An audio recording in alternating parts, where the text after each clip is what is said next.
Bonjour, je suis Mathieu Armingo et aujourd'hui je vais vous montrer un tutoriel de rigging, comment faire cette animation, ce rig ici. Donc c'est une patte qui se lève et qui monte et qui descend et qui a un système hydraulique en arrière. Donc pour commencer, je vais cacher le réacteur.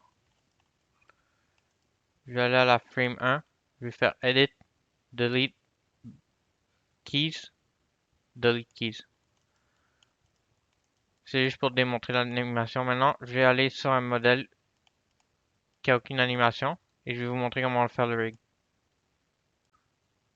Donc, je vais faire un contrôleur, NURB, faire Control Vertex, je vais l'agrandir.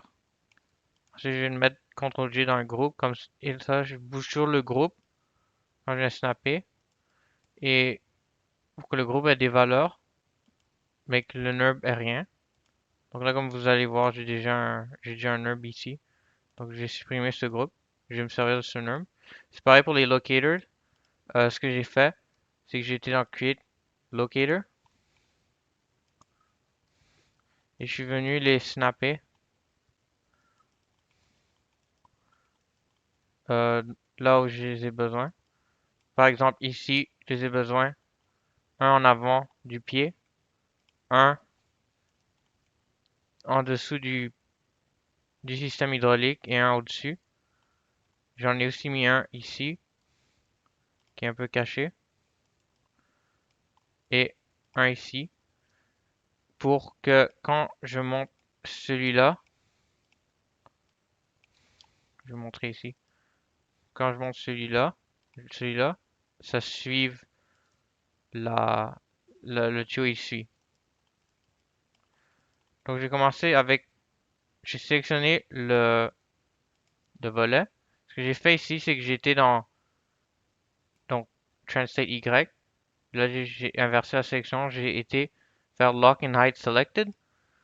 Si vous voulez, ça fait que je peux juste le bouger de haut en bas. Si vous voulez remettre des valeurs, les contrôles, faites Channel Control. Et là, sélectionnez par exemple Rotate. Si vous voulez rotate l'objet, ils vont revenir. Là, vous pouvez faire Unlock. Mais là, pour cette démonstration, j'ai seulement besoin de Translate Y. Le Lock and Hide Selected. Je vais dans Attribute Editor. Ici, ce que je vais faire, c'est que je vais aller dans le nom du contrôleur, qui est left volet CTL. Je vais faire translate, translimit Y. Puis là, j'ai déjà mis à -2. Et ici, pareillement à 2. Ça fait que quand je bouge, je peux pas dépasser la limite de 2 et de -2. Seulement sur le contrôleur et non le groupe.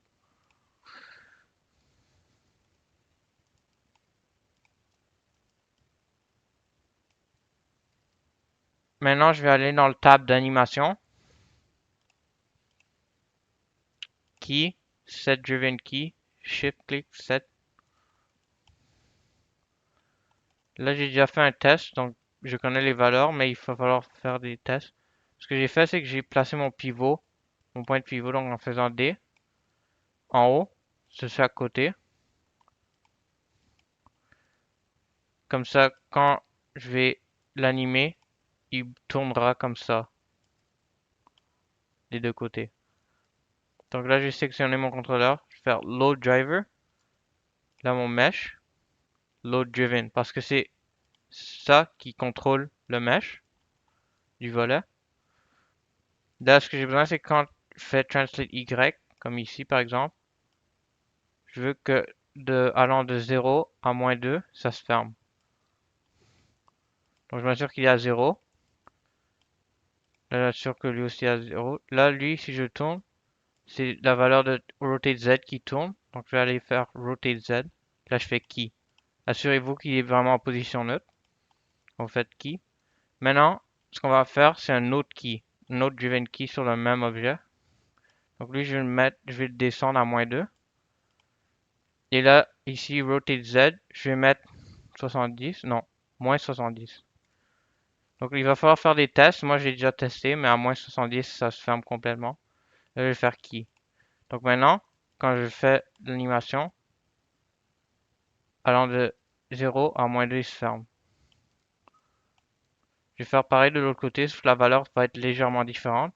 Je fais load driver, translate Y. Là, je fais load driven, rotate Z, c'est pareil. Là, je vais faire key. Là, je vais descendre. Et lui, je vais le mettre à 67. Parce que comme j'ai testé avant, là, je vais faire key. Donc là, on a notre première animation des volets qui s'ouvrent et qui se ferment. On peut le voir avec le réacteur aussi. Et voilà. Maintenant, ce que je vais faire, c'est l'animation de la patte. Je sauvegarde. Très important de sauvegarder. Je vais aller dans left leg. Quand on veut voir à sur l'autre patte.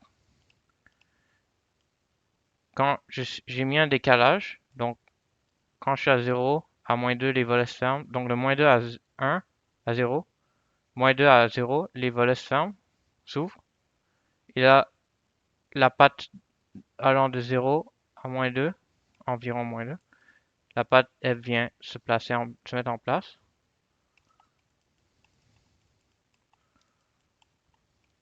Donc, je vais faire load driver, où on peut le garder là. Left leg, load driven. Là, si je le tourne, on va voir c'est rotate X qui bouge.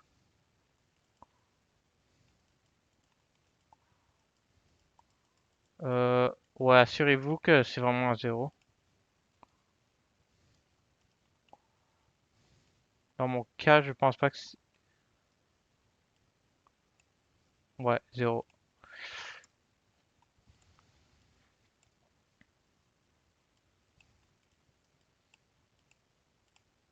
Donc, left leg. Oh oui, faites toujours, avant de commencer votre modèle, freeze, transform, delete history et center pivot, ou bouger le pivot où vous le voulez, comme ici. Mais assurez-vous d'avoir supprimé l'historique, sinon ça va ajouter des valeurs.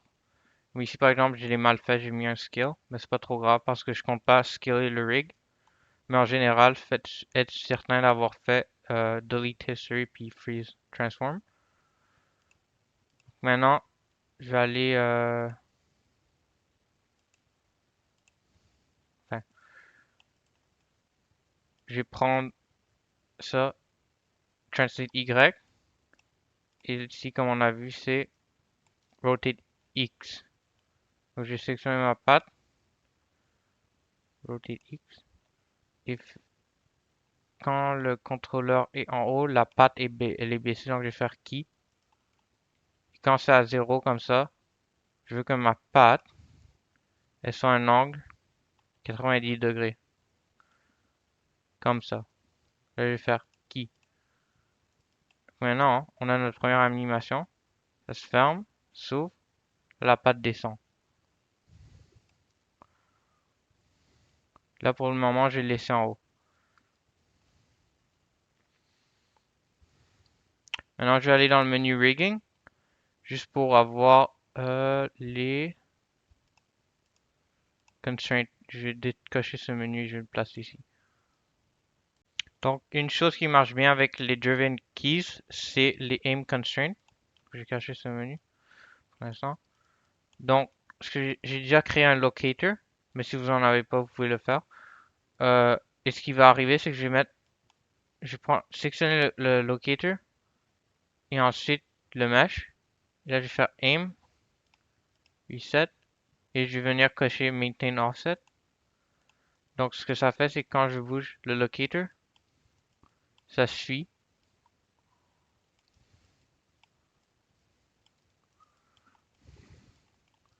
Maintenant, comme vous allez voir, quand je bouge la patte, ça pointe au locator. Ce qui est une bonne chose, mais dans ce cas-ci, on veut que la patte, elle passe pas au travers. Donc, ce que je vais faire, c'est un autre driven key. Je vais ouvrir mon menu. Donc, je vais faire un driven key pour le locator. Donc, j'ai sélectionné ça, load driven driver, translate Y.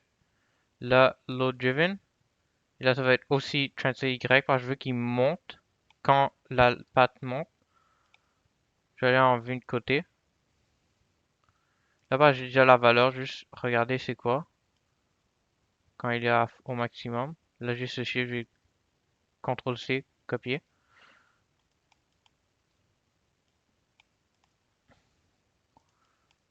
Avant de faire tout ça, je vais juste faire une petite légère correction ici. Je l'avais mis à moins 1.99.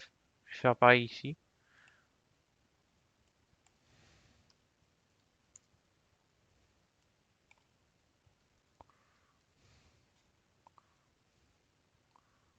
Voilà. C'est juste pour que les deux pattes soient symétriques. Sauvegarder.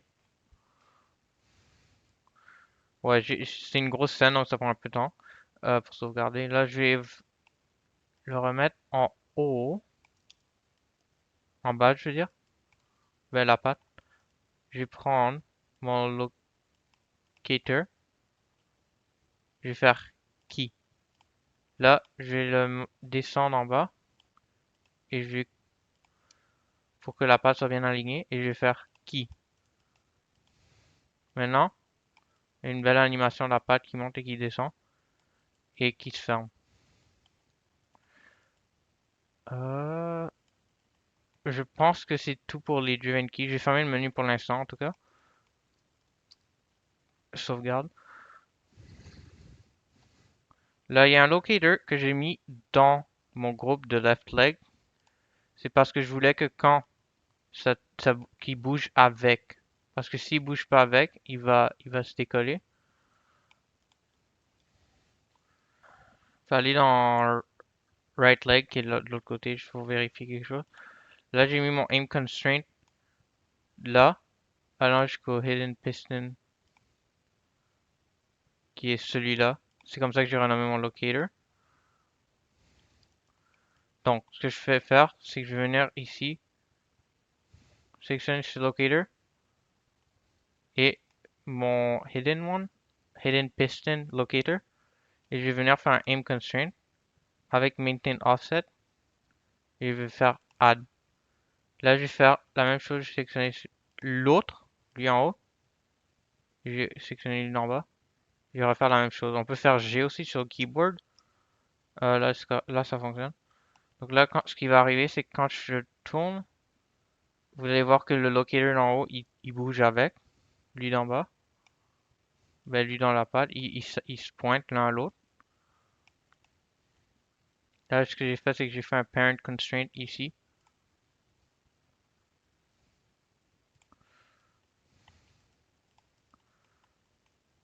Donc, de ce locator au, euh, au mesh, je vais venir faire parent, maintain offset et rotate all. Je le check parce que je veux que ça suive quand ça rotate.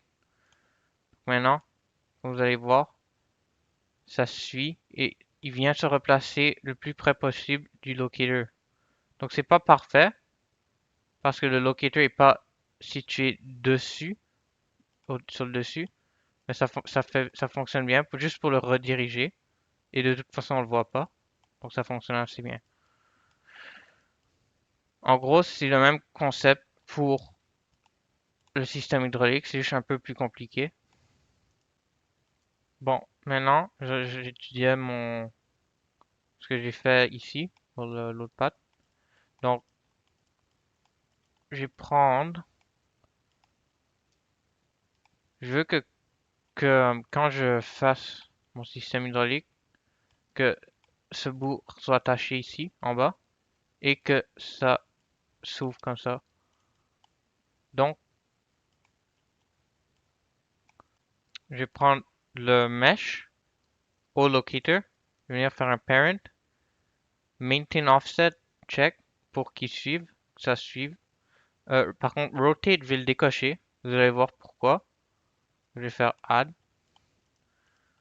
Donc, ce que ça fait, c'est que quand je le descends, il tourne tout seul un peu dans le vide. On le voit pas trop bien ici. Mais quand on va mettre, je vais mettre Je vais le mettre avec ça.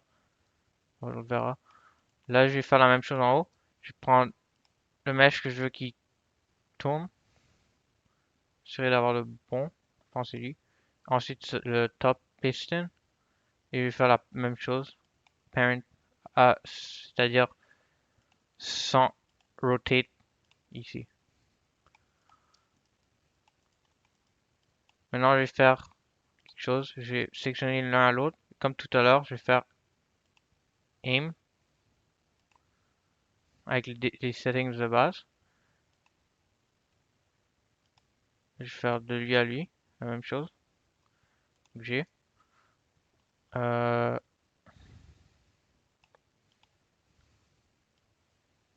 là, ils se pointent l'un à l'autre. Je vais faire du locator au mesh, la parent avec rotate. L'appareil ici, parent.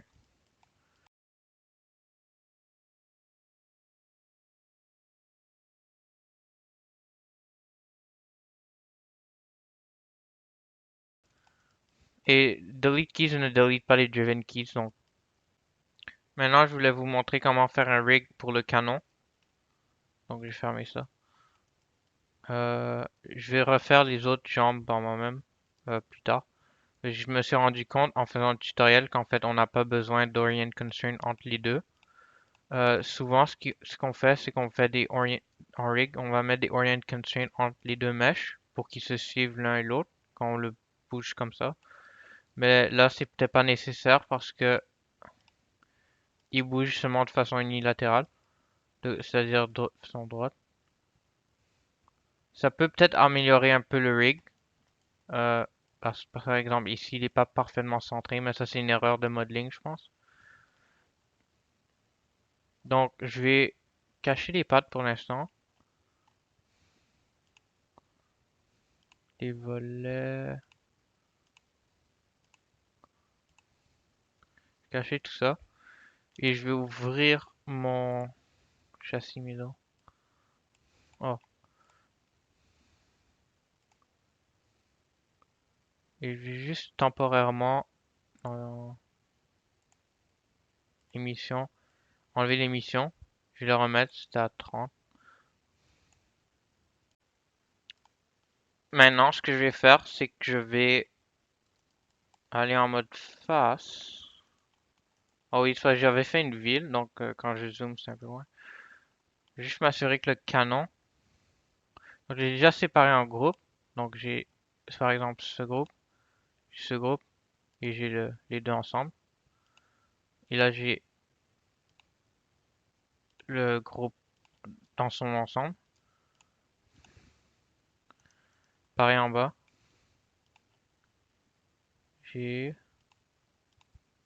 toujours vérifié le modèle. Faut toujours vérifier.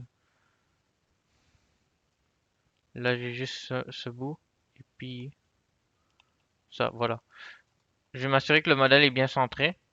Donc si j'active le grid, on peut voir, mieux voir. Donc je vais aller dans Rigging, Curves, NURB, Group. Venir le snapper.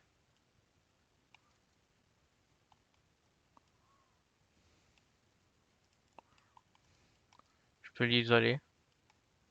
Contrôle vertex. Là, il est un peu gros.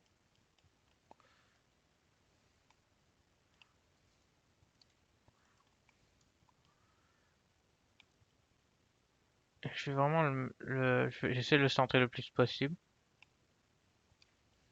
Comme ça, je pourrais le tourner. Là, non, malheureusement, j'ai pas d'edge au milieu. Donc, je vais prendre le groupe, mettre ici, voilà. Je m'assure que ça n'a pas de valeur. Ok. Là, je vais aller dans Attribute Editor, NURBS, Display, Drawing Override. Je vais mettre jaune. Juste pour que ça, on le voit bien. Je trouve.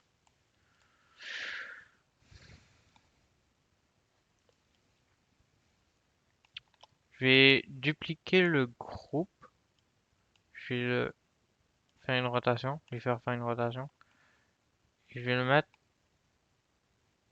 Je prends l'inerb. Et je vais le rendre beaucoup plus petit.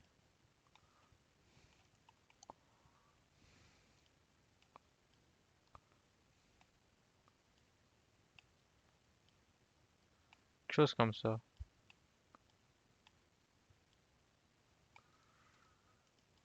Comme ça guidera les canons. Maintenant, chose importante, quand tu sélectionnes un nerf, il faut que le pivot soit au centre. Euh, Ça sera plus facile d'après moi pour tourner le canon. Parce que je veux que le canon il tourne dans ce sens-là, sur le dessus. Je vais aussi faire un... Je pense... Ok, il a déjà j'ai déjà delete history sur ce modèle. Mais assurez-vous de le faire. Là, je vais prendre mon herb.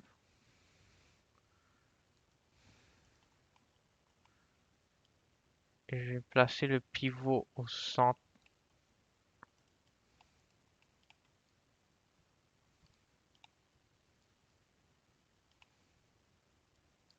Faire Alt 5 pour mieux voir.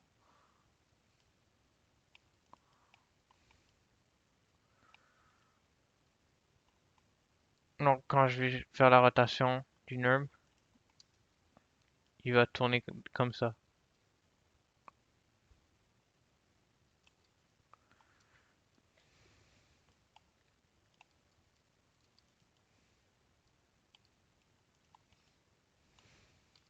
Je sauvegarde.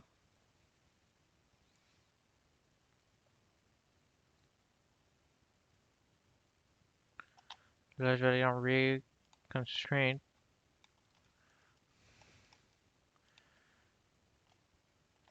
Je veux que ma plateforme tourne, donc à l'horizontale. Donc, je vais prendre le contrôleur.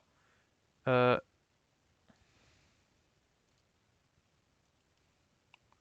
Là, je sais pas pourquoi le contrôleur est pas au World. Voilà. Je veux que ça tourne Rotate Y. Donc, je vais faire Lock and Hide tous les autres. Lock and Hide Selected. Pour sélectionner plusieurs, on fait, dans l'outliner, on fait Shift. Et là, on peut faire CTRL puis la Shift encore en passant.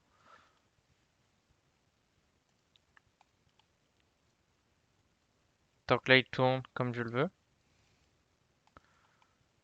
Ça, c'est canon top.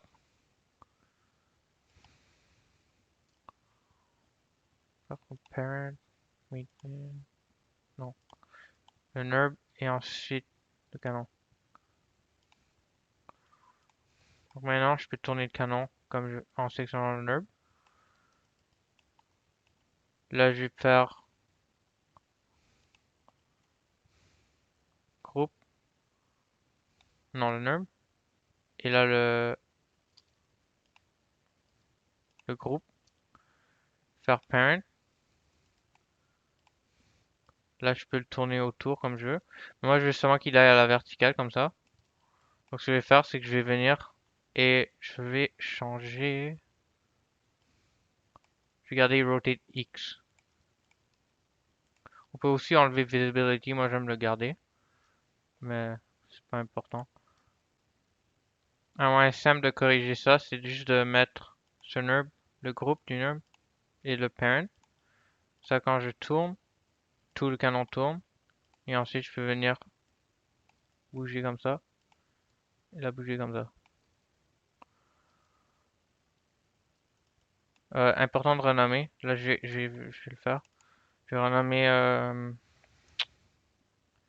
canon top group et canon top CTL. Et je vais faire canon top tip group. Et là, CTL. Voilà, on a un canon fonctionnel.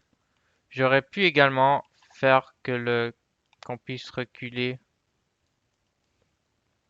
mais quand il tire, ça recule. Mais parce que dans Maya, j'ai pas trouvé un moyen de faire des lasers, je vais pas le, je vais pas animer cette partie des canons. Mais comme ici, j'aime comment il peut bouger. Et c'est le même concept pour l'autre canon. Je vais faire l'autre canon aussi. Copier le groupe, Shift D, venir le déplacer dans cet axe-là.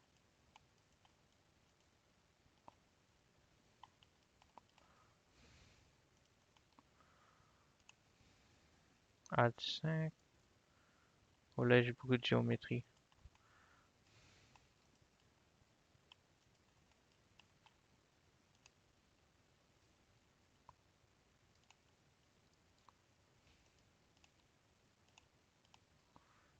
Je vais les mettre dans un groupe. Canon bottom.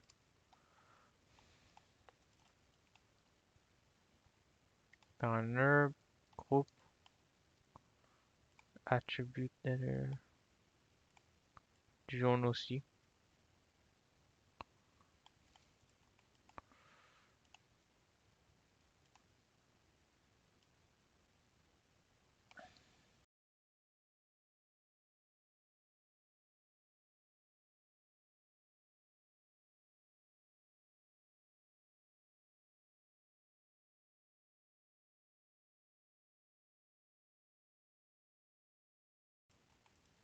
Là, je peins. Bien sûr, il n'y a pas de valeur.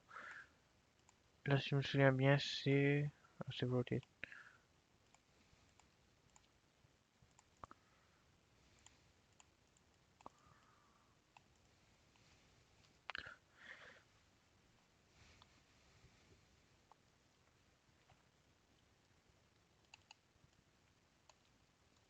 Là, je renomme.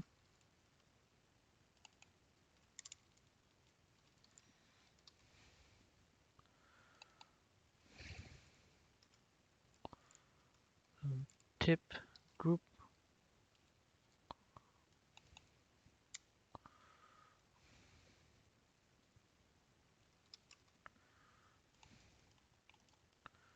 Et je vais revenir faire la même chose que j'ai fait pour l'autre. Donc là, je les ai bien groupés. Je donne le contrôleur. Je fais paint. Là, je peux tourner. Là, je sélectionne l'autre contrôleur et le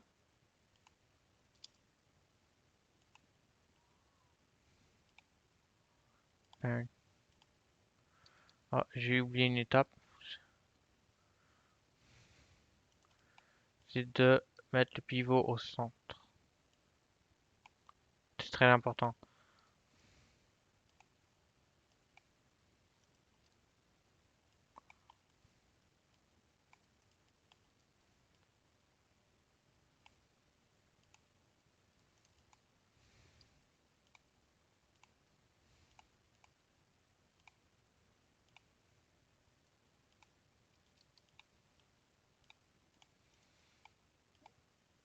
Alors là, je peux le tourner.